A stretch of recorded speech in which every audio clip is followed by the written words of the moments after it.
Doctor, ഈ അപസ്മാരം എത്രത്തോളം അപകടകരമാണ്? അതായത് എല്ലാത്തരം ഫിറ്റ്സും അപകടമാണോ?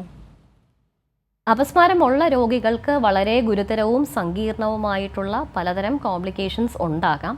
അതിൽ ഏറ്റവും പ്രധാനം സ്യൂഡപ്പ് അഥവാ sudden unexpected death in epilepsy. അപസ്മാരമുള്ള രോഗികളിൽ 1000-ൽ ഒരാൾക്ക് മാത്രമായിരിക്കാം ഇങ്ങനെ സംഭവിക്കുക.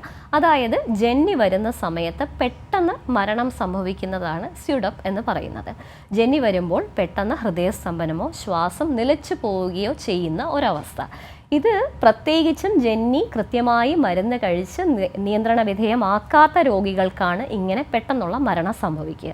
അതുകൂടാതെ ഉറക്കത്തിൽ ജന്നി വരുന്ന രോഗികൾക്കും ചില രോഗികൾ കമിഴ്ന്ന് കിടന്നുറങ്ങുന്ന ശീലമുള്ളവരാണ്. അവർക്കും ഇങ്ങനെ ജന്നി വരുമ്പോൾ അതിനിടയിൽ പെട്ടെന്ന് മരണം സംഭവിക്കാം. ഇത് ഏറ്റവും ഗുരുതരമായതും നമ്മൾ ഏറ്റവും ഭയക്കേണ്ടതുമായിട്ടുള്ള അവസ്ഥ.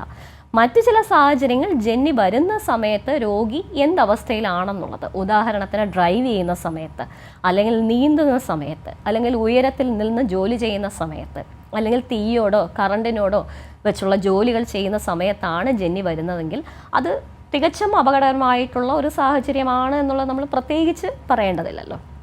അതുപോലെ കുട്ടികൾക്ക്, പ്രത്യേകിച്ചും കുട്ടികൾക്ക് കൃത്യമായി ജന്നി ചികിത്സിച്ചില്ല എന്നുണ്ടെങ്കിൽ അത് നമ്മൾ പഠനവൈകല്യമായിട്ട് അനുഭവപ്പെടാം.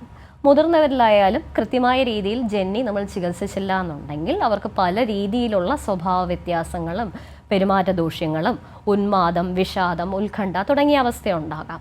ഇത് ഓർമ്മയെയും ബാധിക്കാം. കാലക്രമേണ ഈ അപസ്മാരം മറവി രോഗം പോലെ രൂപാന്തരം പ്രാപിക്കുകയും ചെയ്യാം. മാത്രവുമല്ല, തുടർച്ചയായി ജന്നി വരുമ്പോൾ തലച്ചോറിനുള്ളിൽ സ്ഥായിയായ ചില തകരാറുകൾ സംഭവിക്കും. അങ്ങനെ വരുമ്പോൾ ആദ്യം ഒരുപക്ഷെ ഒരു മരുന്ന് കൊണ്ട് ചികിത്സിക്കാൻ പറ്റുന്ന ജന്നിയായിരിക്കാം. പക്ഷെ കാലക്രമേണ തലച്ചോറിൽ പെർമനൻ്റ് ആയിട്ടുള്ള സ്ഥായിയായിട്ടുള്ള മാറ്റങ്ങൾ വരുമ്പോൾ നമുക്ക് ഒരു മരുന്ന് കൊണ്ട് എല്ലായ്പ്പോഴും ചികിത്സിക്കാൻ കഴിഞ്ഞു എന്ന് വരില്ല. അത്തരം രോഗികൾക്ക് ചിലപ്പോൾ 2ഓ അതിലേറെയോ മരുന്നുകളും ചിലപ്പോൾ സർജറിയും വേണ്ട അവസ്ഥയിലേക്ക് പോകാം. അതുകൊണ്ട് തന്നെ അപസ്മാര രോഗ ലക്ഷണം ഉണ്ടെന്നുണ്ടെങ്കിൽ കൃത്യമായി ഡോക്ടറെ കണ്ട് അതിന് അനുയോജ്യമായ മരുന്ന് കൃത്യമായ അളവിൽ ഡോക്ടറുടെ നിർദ്ദേശാനുസരണം കഴിക്കുക തന്നെ വേണം.